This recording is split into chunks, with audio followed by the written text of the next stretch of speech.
बंधुओं, क्या ब्रह्मा जी ने अपनी पुत्री सरस्वती के साथ विवाह किया था? आज मैं इसी विषय पर अपने विचार व्यक्त करूंगा। इस विषय में हमने बहुत सारे सनातन धर्म के प्रामाणिक ग्रंथ मनुस्मृति से लेकर चारों वेदों को, उपनिषदों को, गीता, रामायण, महाभारत को और समस्त दर्शन ग्रंथों को और अन्य प्राचीन प्रामाणिक शास्त्रों को पढ़ा, परंतु इन प्रामाणिक शास्त्रों में कहीं पर भी यह जिक्र नहीं है कि ब्रह्मा जी ने अपनी पुत्री सरस्वती के साथ विवाह किया था। परंतु लोक में बहुत ज़्यादा दुष्प्रचार हुआ है इस विषय को लेकर के। कुछ पौराणिक कथाकारों के द्वारा, अर्थात जो पुराणों का वाचन करते हैं, इन कथाकारों के द्वारा इस बात को बिना जाने ही बोला जाता है।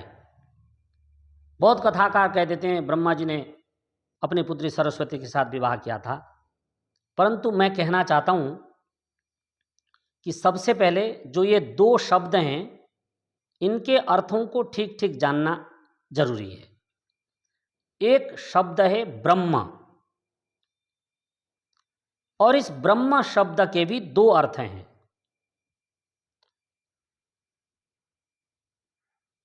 एक शब्द ब्रह्म, एक परब्रह्म। शब्द ब्रह्म का अर्थ होता है जो चारों वेद हैं, उन्हें शब्द ब्रह्म कहा जाता है। और दूसरा परब्रह्म, अर्थात जो परमात्मा है, जो कभी भी पैदा नहीं होता, जो निराकार है,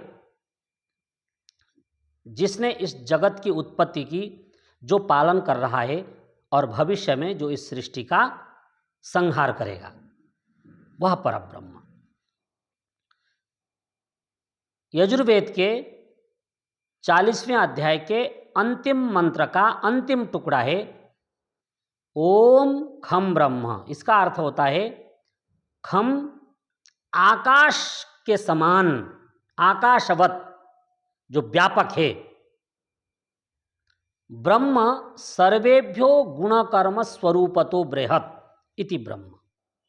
अर्थात जो आकाश के समान व्यापक है और सब गुण कर्म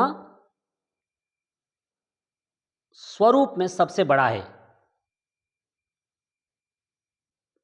वह ब्रह्म अविनाशी है और वह कभी भी इस जन्म मरण के चक्कर में इस भौतिक जगत में नहीं आता। अब जो ब्रह्मा जी जिन्हें हम आप जानते हैं, ये ब्रह्मा कौन हैं? बंधुओं, जिस ब्रह्म के द्वारा इस सृष्टि का निर्माण हुआ, उस ब्रह्म को भी कुछ लोग ब्रह्मा कहते हैं।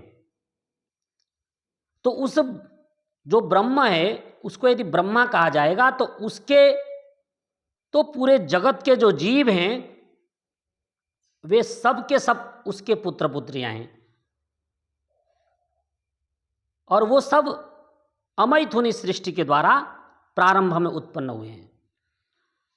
अब जिन ब्रह्मा जी को बदनाम किया जा रहा है कि वे ब्रह्मा कौन हैं, तो मैं आपको कहना चाहता हूं, वे ब्रह्मा हैं हमारे आदि गुरु,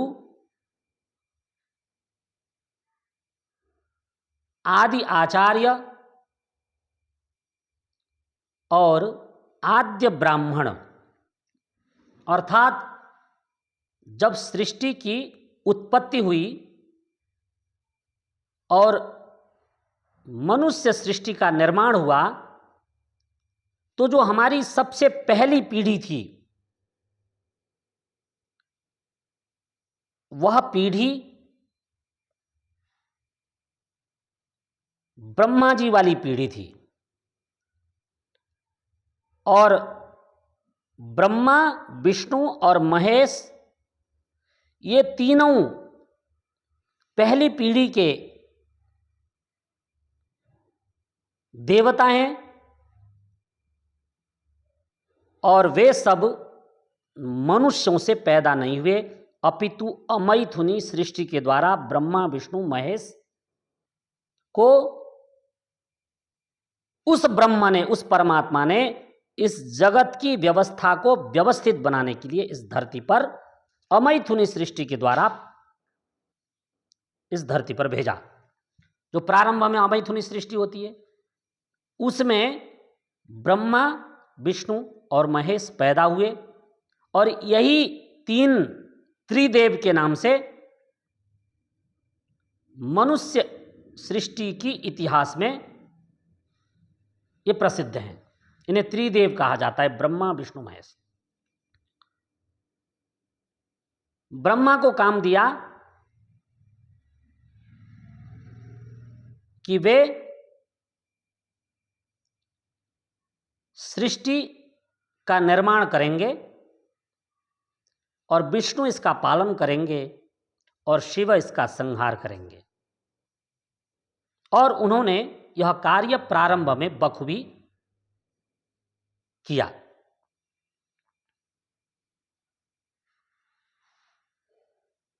ब्रह्मा जी की पत्नी का जो नाम है वो बहुत सारे लोगों को सरस्वती के रूप में विदित है, जबकि ये सच्चाई नहीं है। विष्णु की पत्नी लक्ष्मी, शिवजी की पत्नी पार्वती, ब्रह्मा जी की पत्नी का नाम लोग सरस्वती कहते हैं, परंतु सरस्वती यह ठीक नहीं है। अब हम विचार करेंगे सरस्वती शब्द का क्या अर्थ है। सरस्वती शब्द की परिभाषा है सरो विविधम ज्ञानम विद्यते यस्याम चितौ सा सरस्वती। अर्थात शब्द अर्थ संबंध का प्रयोग का ज्ञान विधिवत जिसको हो उसे सरस्वती कहते हैं। अर्थात शब्दार्थ संबंध का प्रयोग करने का ज्ञान जिसको हो, विशेष ज्ञान, उसे सरस्वती कहा जाता है। और जितने भी नाम हैं वे सब ईश्वर के ही नाम हैं, परंतु कार्य पृथक पृथक होने के कारण उनके नामों की व्याख्या भी पृथक पृथक बदल जाती है। जैसे विष्णु है तो विष्णु की परिभाषा है वेवेष्टि व्याप्नोति चराचरम जगत असौ विष्णु। जो पूरे जगत में व्याप्त है वह विष्णु है। और शिव का अर्थ होता है जो कल्याण करता है, शिवु कल्याण है, जो संसार का कल्याण करता है। इसी प्रकार जितने भी शब्द हैं उनके पृथक पृथक अर्थ हैं। ये सब जो नाम हैं ये सब ईश्वर के ही नाम हैं। तो मैं कह रहा था कि जो ब्रह्मा जी हैं उन्होंने अग्नि, वायु, आदित्य और अंगिरा इन 4 ऋषियों से 4 वेदों का ज्ञान प्राप्त किया है। यानी सबसे जो अग्नि, वायु, आदित्य और अंगिरा के जो प्रथम शिष्य हैं वे ब्रह्मा जी हैं। ब्रह्मा जी ने इन 4 ऋषियों से सीखा और इन 4 ऋषियों के अंतःकरण में वेदों का ज्ञान परमात्मा ने सीधा प्रेषित किया। परंतु इन ऋषियों के द्वारा ब्रह्मा जी ने वेदों का ज्ञान प्राप्त किया। इस बात को महर्षि मनु जी मनुस्मृति में लिखते हैं। वे कहते हैं कि अग्नि वायु रविभ्यस्तु त्रयम ब्रह्म सनातनम। अर्थात जो ज्ञान, कर्म और उपासना 3 लक्षण वाले, त्रिविध कर्मों वाले ज्ञान कर्म उपासना को प्रकट करने वाले, विशेष ज्ञान देने वाले जो 4 वेद हैं, ऋक यजु साम लक्षणम, इनको जो है ऐसे जैसे गाय का दूध दोहा जाता है, इसी प्रकार दुदोह यज्ञ सिद्ध्यर्थम ऋक यजु साम लक्षणम, यज्ञ की सिद्धि के लिए, जगत के कल्याण के लिए ब्रह्मा जी ने वेदों का ज्ञान इन ऋषियों से दूह करके प्राप्त किया। और इसके बाद ब्रह्मा जी ने वेदों का ज्ञान आगे बढ़ाया, अपने पुत्र विराट को भी सिखाया, और यह परंपरा धीरे धीरे आगे बढ़ते बढ़ते अब तक यह श्रुति परंपरा अनवरत रूप से हम तक आ पहुंची है, और हम इसका श्रद्धापूर्वक अध्ययन करते हैं, श्रवण करते हैं, जो वेदों का ज्ञान है। अब वेदों में स्वयं ब्रह्मा जी ने भाष्य करते हुए, अर्थात जो मंत्र हैं, इन मंत्रों की जो व्यवस्थित व्याख्या है, उसको श्रुति परंपरा से, कुछ मनु के माध्यम से, कुछ अन्य ऋषियों के माध्यम से ब्रह्मा जी ने पूरे जगत में वेदों का प्रचार कराया। उसमें अथर्ववेद में एक मंत्र है, यस्त्वा स्वप्ने निपद्यते भ्राता भूत्वा पितेव च। इसका अर्थ है कि हे मनुष्यों, गलती से भी अपनी पुत्री के साथ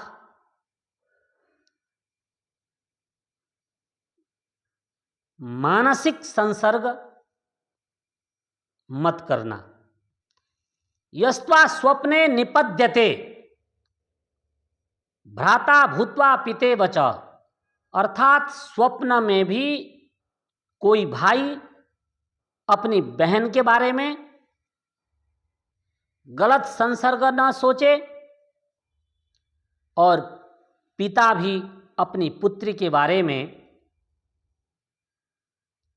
गलत विचार न करे, स्वप्न में भी न करे। जागृत अवस्था की बात ही छोड़ दीजिए, ऐसे ब्रह्मा जी जिन्होंने सभी मनुष्यों को सख्त निर्देश दिया हो कि स्वप्न में भी तुम यदि अपनी बहन अथवा अपनी पुत्री के साथ संभोग करने की सोचते हो, विवाह करने की सोचते हो, तो अगली पंक्ति में कहा गया है, तुमको परमात्मा क्लीब बना देगा, नपुंसक बना देगा, और ऐसे व्यक्ति को समाज में जीने का अधिकार नहीं है, उसको तुरंत ही मार देना चाहिए। ये बात कौन कह रहा? ब्रह्मा जी कह रहे हैं कि हे मनुष्यों, तुम गलती से भी अपनी पुत्री के साथ संभोग करने की मत सोचना। जो भाई हैं वो गलती से भी अपनी बहन के साथ संभोग करने की मत सोचना। यदि ऐसा कोई स्वप्न में भी सोचेगा और उसने राजा को बोल दिया कि मैंने स्वप्न में ऐसा मेरा विचार आया, तो राजा को चाहिए कि उसको मरवा दे। इतना कठोर दंड जिस ब्रह्मा जी ने समाज को देने का निर्देश दिया हो, ऐसे ब्रह्मा जी अपनी पुत्री के साथ कैसे विवाह कर सकते हैं? बंधुओं, ये बात पूरी तरह सनातन धर्म को बिगाड़ने के लिए, सनातन धर्म की सभ्यता और संस्कृति पर हमला करने के लिए और सनातन धर्म को हानि पहुंचाने के लिए विधर्मियों के द्वारा लगभग 1500-2000 वर्षों से लेकर के ये बात फैलाई गई है। कुछ बौद्धों ने हमारी सभ्यता संस्कृति पर आक्रमण किया। इसके पश्चात जो सबसे बड़ा ईसाइयत थे, इन्होंने आक्रमण किया। फिर मुगल आए और इन्होंने आक्रमण किया, और इस प्रकार इन्होंने हमारी सभ्यता संस्कृति को नष्ट करने के लिए हमारे धर्म ग्रंथों में मिलावट की है, और हम अपने प्राचीन शास्त्रों को बिना पढ़े ही इनके लिखे हुए ग्रंथों को पढ़ करके अपने समाज में, अपने ही लोगों के बीच में गलत जानकारी पहुंचा रहे हैं। और बड़े बड़े कथावाचक भी इस बात को खुलेआम कहते हैं कि ब्रह्मा जी ने अपनी पुत्री सरस्वती के साथ विवाह किया, और सारा यूट्यूब में ये ज्ञान भरा पड़ा है। वास्तव में ये ज्ञान झूठा है, और मैं तो सरकार से मांग करता हूं कि उन सब को जेल के भीतर पहुंचा दिया जाए जो ये कहते हैं कि ब्रह्मा जी ने अपनी पुत्री सरस्वती के साथ विवाह किया था। भविष्य पुराण में लिखा है कि ब्रह्मा जी की पत्नी का नाम बेला था, सरस्वती था ही नहीं। इसलिए ब्रह्मा जी पर यह आरोप लगाना सरासर ब्रह्मा जी के साथ अन्याय होगा। तो बंधुओं, इस विषय में अधिक ना कहते हुए इतना ही कहूंगा कि ब्रह्मा जी ने हमें ज्ञान दिया कि हे मनुष्यों, तुम अपनी पुत्री के साथ विवाह मत करना। ऐसे ब्रह्मा जी पर आक्षेप लगाना ब्रह्मा जी के साथ अन्याय होगा। तो मैं आप सभी सुधी श्रोताओं से निवेदन करना चाहता हूं कि जो सत्य है उसको जानें, और जो विरोधी लोग हैं उनको जवाब दें। आज के लिए इतना ही। आपने मेरी बातों को बहुत ही ध्यानपूर्वक सुना। आपका बहुत बहुत धन्यवाद।